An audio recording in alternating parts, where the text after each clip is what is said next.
বারুইপুরে নাবালিকাকে ধর্ষণ খুনের অভিযোগ।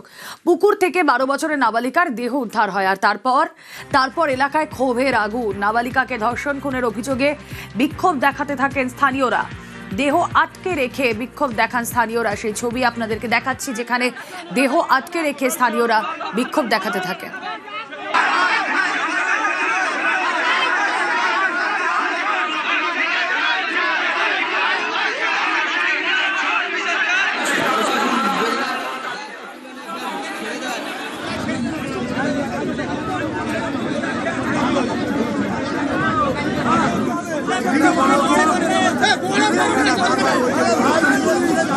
অভিযুক্তকে তুলে নিয়ে যায় স্থানীয়রা। অভিযুক্ত সন্দেহে গণপিটুনি, আর গণপিটুনিতে একজনের মৃত্যুর অভিযোগও উঠেছে। অভিযুক্ত অপরাধ স্বীকার করেছে বলে দাবি। রাস্তায় আগুন জ্বালিয়ে অবরোধ স্থানীয়দের।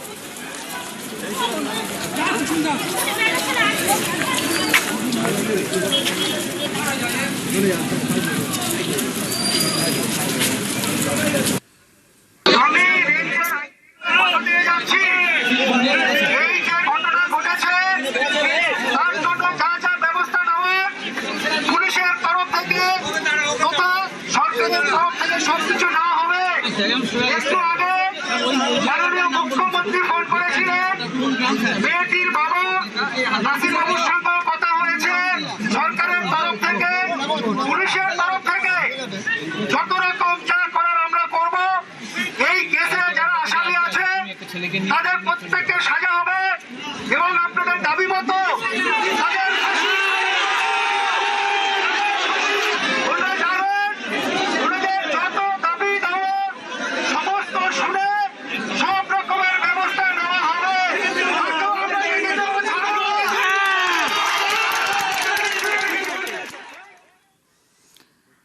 বিক্ষোভের আগুন এমনই জ্বলতে থাকে যে বারুইপুরে পুলিশের গাড়িতে ভাঙচুর করা হয়। কেন্দ্রীয় বাহিনী পুলিশকে লক্ষ্য করে ইট ছোড়া হয়। বেশ কয়েকজন পুলিশকর্মী আহত হয়েছেন। সরাসরি চলে যায় ঘটনাস্থল থেকে সহকর্মী অর্পণ রয়েছেন। অর্পণ, কি চলছে এখন?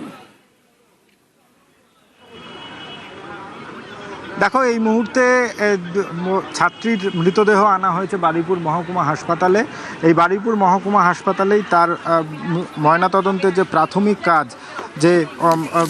কাজ সেটি শুরু হয়েছে। বারুইপুরে পুলিশ আধিকারিকরা তারা রয়েছেন, বারুইপুরের বিডিও রয়েছেন এবং ওই নির্যাতিতা ছাত্রীর বাবা এবং পরিবারের সদস্যরা রয়েছেন।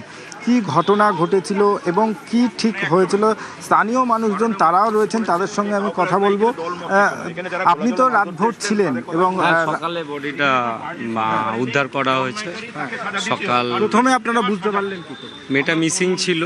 তারপরে পুলিশকে বারবার ফোন করাতে পুলিশ কোনো রকমভাবে যাচ্ছেন না।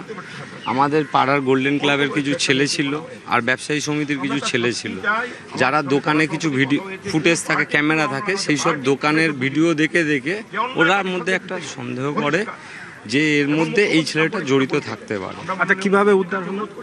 আমরা যখন ওকে উদ্ধার করি, যে ক্রাইম সাসপেক্ট, যে ওনার নাম পরেশ নাম সম্ভবত, তো উনি আমাদের নিয়ে সারা সকাল থেকে ঘোরাচ্ছে। একবার এইদিকে নিয়ে যাচ্ছে বাদার, এটা রতনগাছির একটা মেলা হয় সূর্যপুর স্টেশন থেকে মিনিমাম 2 কিলোমিটার ভিতরে, সেখানে জঙ্গল আর জল, বলছে এখানে পর্যন্ত এনেছি। উনি মানে আমাদেরকে পুরো ঘোরানোর চেষ্টা করছে। টোটাল 3টের সময় বডি উদ্ধার হয়েছে? না না না ভোরে, না না না না ভোর 3টের সময় হয়নি। বডি উদ্ধার হয়েছে আপনার সকালে মানে 8:30 9টা। ভোর থেকে ওভাবে কিভাবে উদ্ধার হলো? উনি একটা বডিটা ছিল একটা জলের মধ্যে, মানে বস্তার মধ্যে মোড়া ছিল আর ঝোপের মধ্যে ঢোকানো ছিল ঠিক বস্তাটা। আমরা বস্তাটা দেখে যিনি সাসপেক্ট তাকে যখন প্রশ্ন করছি, ও বলছে এখানে ওখানে। ও চোখ দেখছি বারবার ওই যে জায়গাটা বস্তা ভাসছে ওই দিকে যাচ্ছে। তো যখন আমরা দেখলাম ও চোখ ওই দিকে যাচ্ছে, মানে ওখানে কিছু আছে। ও কিন্তু বলছে না যে ওটাই বডি। ওকে তার আগের দিন সবাই মিলে ওকে জিজ্ঞাসাবাদ করেছে, ও কিন্তু কিছু বলেনি। তারপরে আমাদের ছেলেরা গিয়ে বডিটা যখন তুললো, বডিটা তোলার পরে দেখছে যে মানে কি অবস্থায় ছিল বস্তা, মানে যে অবস্থায় ছিল সেটা আমি একটা মেয়ের বাবা হয়ে বলতে পারবো না। সেটা আপনারা দেখে নেবেন কি অবস্থায় ছিল। অভিযোগ কি? আমাদের অভিযোগ একটাই, যে ধর্ষণ করেছে, যারা খুন করেছে, তারা যেন সঠিক শাস্তি পায়। কতজন ছিল? সম্ভবত 4 জন ছিল। তো 4 জনের মধ্যে একজন অপরাধী ধরা পড়েছে। আর 2-3 জন নাকি তাদের খোঁজ চলছে, একজন ক্যাম্প থেকে নাকি পালিয়েছে, সেটা আমাদের একজন শান্তনু মণ্ডল বলেছিল। উনি চাইছেন আপনারা? আমরা চাইছি মেয়ের পরিবার তার উপযুক্ত, তারা যেরকম ফাঁসির আদেশ চেয়েছে এটা অন্তত খুব তাড়াতাড়ি ইমিডিয়েট ফাঁসির ব্যবস্থা হোক। দাদা, মুখ্যমন্ত্রীর সঙ্গে তো কথা হয়েছে, কি কথা, উনি কি আশা? পরিষ্কার আমাদের মুখ্যমন্ত্রী পরিষ্কার বলে দিয়েছেন যে যারা অপরাধী তাদের গ্রেফতার করতে হবে এবং যাদের শাস্তি দিতে হবে, পরিষ্কার কথা। মুখ্যমন্ত্রী পরিষ্কার জিরো টলারেন্স নিয়েছেন এবং আমাদের যে জেলা সভাপতি ওনার সঙ্গে কথা বলেছে, উনিও বলছেন পলিটিক্যালভাবে যদি কোনো নাম আসে কাউকে ওই করে হাত দেওয়া হবে না। অন্যায় করেছে তার সাজা হবেই। ভারতীয় জনতা পার্টি এইসবের পিছনে নেই। যারা করে অন্যায় তাদেরকে ছুঁড়ে ফেলে দেওয়া হবে, এই ধরনের অন্যায় যারা করে। এবং এই আগামী দিনে একটা দৃষ্টান্তমূলক দেখাবে যে আগামী দিনে যারা করবে তারা যাতে সাবধান হয়ে যায়, এই ধরনের কাজ না করে, এরকম শাস্তি হবে, এটা আমি বলে দিলাম। দেখো, স্থানীয় মানুষজন যেটা জানাচ্ছিলেন যে গতকাল শনিবার বিকেলবেলা তার বন্ধুর বাড়িতে যাবে এবং তার বন্ধুর বাড়িতে যাওয়ার জন্য সে গিফট কেনে এবং তার স্থানীয় এলাকা থেকে গিফট কেনার পর সে বাড়ির থেকে বের হয় এবং সেখান থেকেই তাকে তুলে নিয়ে যাওয়া হয় এবং তুলে নিয়ে গিয়ে তাকে নৃশংসভাবে তাকে খুন করা হয়েছে। পরিবারের এবং এলাকার মানুষজন তারা যেটা অভিযোগ করছেন যে তাকে ধর্ষণ করা হয় এবং তারপর তাকে খুন করা হয়, বস্তা বন্দি করে তার মৃতদেহ লোপাটের জন্য তার নিয়ে যাওয়া হয় এবং সেখানে গিয়ে একটি ঝোপের মধ্যে সেখানে রাখা হয়। এই মুহূর্তে এই যে বারুইপুর মহকুমা হাসপাতাল, সেখানে বিডিওর উপস্থিতিতে, ম্যাজিস্ট্রেটের উপস্থিতিতে ময়নাতদন্তের যে প্রথম কাজ সেই কাজ শুরু হয়েছে এবং পুলিশের উচ্চপদস্থ আধিকারিকরা তারা ঘটনাস্থলে রয়েছেন এবং এই যে পুরো ঘটনা ইতিমধ্যেই তদন্ত শুরু হয়েছে। যাকে আটক করা হয়েছে এবং যাকে জেরা করে এলাকার মানুষজন যাকে চিহ্নিতকরণ করে তার বয়ান ইতিমধ্যেই নেওয়া হয়েছে। বারুইপুর পুলিশ জেলার পুলিশ সুপার ঘটনাস্থলে গিয়েছিলেন এবং একাধিক যে তথ্য প্রমাণ সংগ্রহের কাজ শুরু হয়েছে। দেহ ময়নাতদন্তের জন্য আর কিছুক্ষণের মধ্যে পাঠানো হবে এবং এই ঘটনার সঙ্গে যারা জড়িত রয়েছে, তুমি কি জানবে যে মুখ্যমন্ত্রী শুভেন্দু অধিকারী এই যে নির্যাতিতা তার বাবার সঙ্গে কথা বলেছেন, মঙ্গলবার দিন তিনি দেখা করবেন এবং তিনি অর্পণ সঙ্গে থাকো। যে কথা কিছুক্ষণ আগেই আপনাদেরকে বলছিলাম যে পুলিশের গাড়িতে ভাঙচুর করা হয়, কেন্দ্রীয় বাহিনী পুলিশকে লক্ষ্য করে ইট ছোঁড়া হয়, বেশ কয়েকজন পুলিশ কর্মী এতে আহতও হয়েছে। আহত এক পুলিশ কর্মীকে কলকাতায় স্থানান্তরও করা হয়েছে। তার কি অবস্থা, কি আপডেট?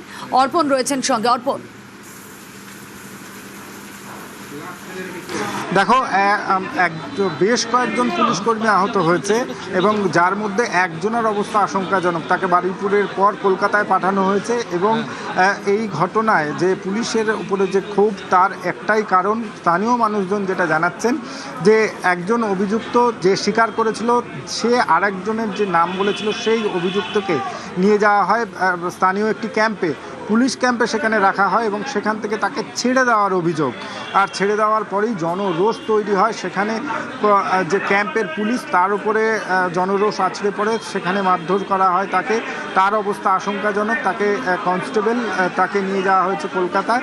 এর পাশাপাশি এই ঘটনায় পুলিশ যখন যায় সেই পুলিশের ওপরে জনরোষ আসে এবং সেই জনরোষেই বেশ কয়েকজন পুলিশ আহত হয়েছেন। অনেকের হাতে লেগেছে এবং অনেকের পায়ে বুকে চোট রয়েছে। যারাও কিন্তু এই বারুইপুর মহকুমা হাসপাতালে তারাও চিকিৎসাধীন রয়েছেন এবং এই ঘটনায় এখনও পর্যন্ত তোমাকে যেটা বলছিলাম, একজন আটক যে মূল অভিযুক্ত তাকে আটক করা হয়েছে এবং তাকে জিজ্ঞাসাবাদ করা চলছে। এর পাশাপাশি আরও আটক করা হয়েছে, বক্তব্য শুনি তার।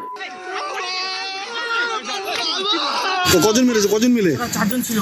আমাকে ভয় দিয়ে গেছে, ও টুটু বোলারও পাথর দিয়ে মেরেছে। ওরা নিয়ে চলে গেছে আমার থেকে। কখন অপহরণ করেছে? কত রাতে? ওই তখন বাজে প্রায় 9টা, প্রায় 10:30 এরকম হবে। ওরা কজন ছিল? যারা 4 জন ছিল।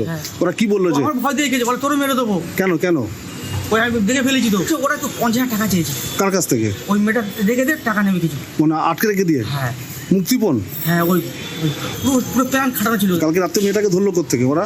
ওই রাস্তা থেকে নিয়ে গেছে। মানে মেয়েটা একলা ছিল? একলা ছিল। অ্যাকচুয়ালি এখানে একটা ঘটনা ঘটেছে, আমরা পুরো ব্যাপারটা ক্ষতির দিকে আমরা নিয়ে যাব এবং নেক্সট যা কাজ আছে আমরা আমাদের তরফ থেকে যতটা করার আমরা নিশ্চয়ই করব। রেড চলছে, আমরা সবাইকেই ধরবো যারা এই কেসে ইনভলভ আছে। বারুইপুরে নাবালিকাকে ধর্ষণ খুনের অভিযোগ, নিহত নাবালিকার বাবার সঙ্গে কথা হয়েছে মুখ্যমন্ত্রী। নির্যাতিতার বাবার সঙ্গে কি কথা হলো মুখ্যমন্ত্রীর জানবো। প্রতিনিধি অর্পণ রয়েছেন সঙ্গে। অর্পণ, দেখো, এই ঘটনার জনরোষ যখন আছড়ে পড়ে তখন স্থানীয় মানুষজন যারা বিক্ষোভে সামিল হয়েছিলেন সেখানেই দেখা যায় যে মুখ্যমন্ত্রী শুভেন্দু অধিকারী তিনি ফোনে এই যে নির্যাতিতা তার বাবার সঙ্গে কথা বলেন এবং সেখানে জানানো হয় যারা অভিযুক্ত রয়েছে কাউকে রেয়াত করা হবে না, প্রত্যেককে গ্রেপ্তার করা হবে এবং দৃষ্টান্তমূলক শাস্তি তারা দেবেন, এমনটাই আশ্বস্ত করা হয়। এবং তুমি জানবে সকাল থেকেই যে রাস্তা অবরোধ করে যে বিক্ষোভ চলছিল তারপরেই দেখা যায় সেই বিক্ষোভ কিছুটা হলেও বন্ধ হয় এবং বিক্ষোভ থেকে সাধারণ মানুষ সরে যান। মূল যে বক্তব্য, মঙ্গলবার দিন এই নির্যাতিতার পরিবারের সঙ্গে মুখ্যমন্ত্রী তিনি নিজে দেখা করবেন এবং তার সঙ্গে পরিবারের সঙ্গে দেখা করে তাদের কি বক্তব্য সেটা তিনি শুনবেন এবং যারা অভিযুক্ত রয়েছে তাদের যে দৃষ্টান্তমূলক শাস্তির দাবি করেছেন সেই দৃষ্টান্তমূলক শাস্তি তাদেরকে দেওয়া হবে, জিরো টলারেন্স নীতি নিয়ে চলবে, এমনটাই জানানো হয়েছে। এরপরেই রেল অবরোধ এবং রাস্তা অবরোধ ওঠে। তবে স্থানীয় মানুষের ক্ষোভ কিন্তু রয়েছে, কারণ এই যে 4 জনের নাম উঠে এসেছে সেই 4 জনকে গ্রেপ্তার করা এখনও পর্যন্ত গ্রেপ্তার করা সম্ভব হয়নি। একজন অভিযুক্ত যার গণপিটুনিতে মৃত্যু হয়েছে বলে অভিযোগ এবং আরও 2 জন তারা পলাতক রয়েছেন। এই 2 জনেরকেই খুব প্রাথমিকভাবে পুলিশের আধিকারিকরা তার খোঁজ শুরু করেছে এবং এই পুরো ঘটনা কিভাবে ঘটেছিল, কিভাবে ঘটানো হয়েছিল, কী কারণে ওই শিশুকে তুলে নিয়ে যাওয়া হলো, সব কিছুর তদন্ত শুরু হয়েছে এবং যাকে আটক করা হয়েছে তাকে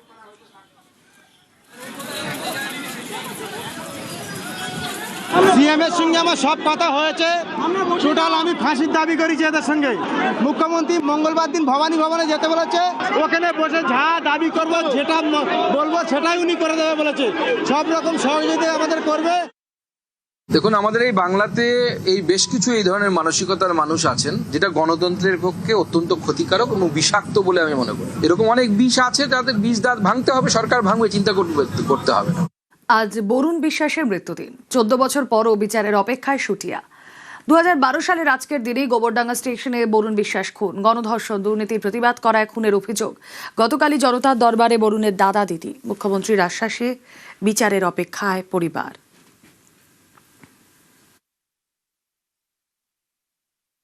তখনকার খাদ্যমন্ত্রী ছিলেন জ্যোতিপ্রিয় মল্লিক। তার ষড়যন্ত্র হোক, পুরো দমে তিনি এর সঙ্গে জড়িত হচ্ছে। আর যারা আছে তারা তো অনেক নামই আমাদের দেওয়া আছে, তার মধ্যে মাথা হচ্ছে জ্যোতিপ্রিয় মল্লিক। আমার ভাই সবসময় বিরোধিতা করতেন, আমার ভাই প্রতিবাদী ছিলেন। এলাকার মানুষের যে আতঙ্ক, যে নারী ধর্ষণ, মেয়েদের নিয়ে ধর্ষণ একটা নির্দিষ্ট জায়গায় এই আতঙ্ক ছিল, তার বিরুদ্ধে আমার ভাই প্রতিবাদ করতে গিয়ে আজকে তার পথের কাটা বরুণ ছিল, যেই বরুণকে সরিয়ে দেওয়ার জন্য আজকে এত বড় একটা মাস্টার প্ল্যান। আমরা আশা রাখি বর্তমান যে মুখ্যমন্ত্রী আছেন মানবিকতার সঙ্গে আমাদের এই বিচার ব্যবস্থা উনি করবেন। বিচার এর জায়গা হয়েছে, বিচার পাবো সেই আশায় আমরা বসে আছি। বরুণ বিশ্বাসের মৃত্যুর বিচারটা আমি ঠিক মতো দেখতে পারি। সাধারণ সমস্ত মানুষ জানুক যে অন্যায় করলেও শাস্তি পাবে, সেইটি আমার আশা আছে।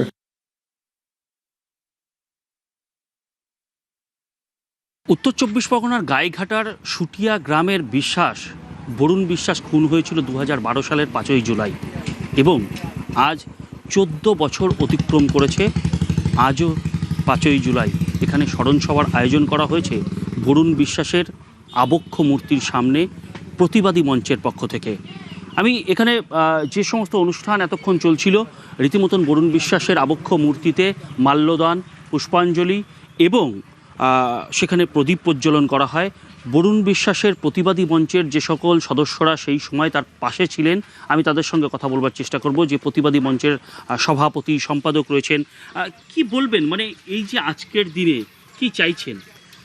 আজ বিগত 14 বছর আমরা যে আন্দোলন করে আসছি বরুণ বিশ্বাসের খুনের উপযুক্ত বিচার জন্য, আমরা এই বর্তমান সরকারের কাছে সেই একই আবেদন রাখবো এবং আশা করব যে এবার আমরা বিচার পাবো। এলাকায় বরুণ বিশ্বাসের যে প্রতিবাদের ভাষা ছিল, এই 14 বছর সেই বরুণ বিশ্বাস নেই এবং তার যে খুন হয়েছিল তার বিচার পাননি, কি ব্যথা হয়? ব্যথা তো অবশ্যই আমরা জানি, আমরা এই মন্ত্রে দীক্ষিত, বা এটাই বাস্তব। প্রতিবাদী খুন হতে পারে, প্রতিবাদী মারা যেতে পারে, না তো প্রতিবাদ কখনো থেমে থাকেনি। আমরা সেই প্রতিবাদের ধারক বাহক এবং এলাকার লোক, সমস্ত লোক সেই আমাদের সঙ্গেই আছে এবং এই চিন্তাধারাই আছে যারা বরুণের বিচার পাবো। প্রতিবাদ মঞ্চের পক্ষ থেকে শুভেন্দু অধিকারীর সঙ্গে দেখা করে বরুণ বিশ্বাসের খুনের সঙ্গে যারা প্রকৃত যুক্ত ছিলেন বা যারা এই ঘটনা ঘটিয়েছিলেন তাদের যাতে দৃষ্টান্তমূলক শাস্তি হয় সেই বিচারের দাবি তারাও করবেন এবং তারা জানাচ্ছেন যে প্রতিবাদীর মৃত্যু হয় কিন্তু প্রতিবাদের মৃত্যু হয় না।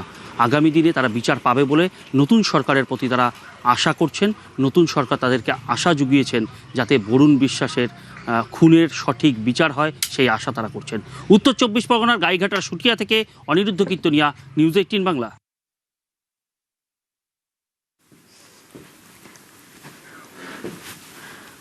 কেষ্টপুরে মহিলা খুনের ঘটনার পুনর্নির্মাণ করলো বাগুইআটি থানার পুলিশ।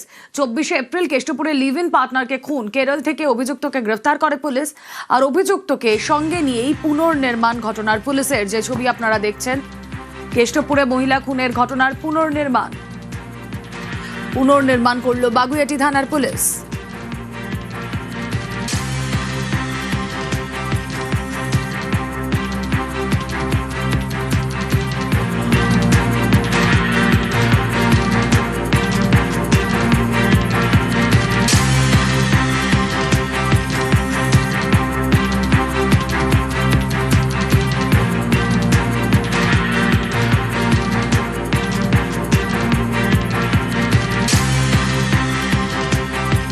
কেষ্টপুরে মহিলা খুনের ঘটনার পুনর্নির্মাণ করল বাগুইআটি থানার পুলিশ। 24 এপ্রিলের ঘটনা। কেষ্টপুরে লিভ ইন পার্টনারকে খুন, কেরল থেকে অভিযুক্তকে গ্রেফতার করে পুলিশ। অভিযুক্তকে সঙ্গে নিয়ে ঘটনার পুনর্নির্মাণ।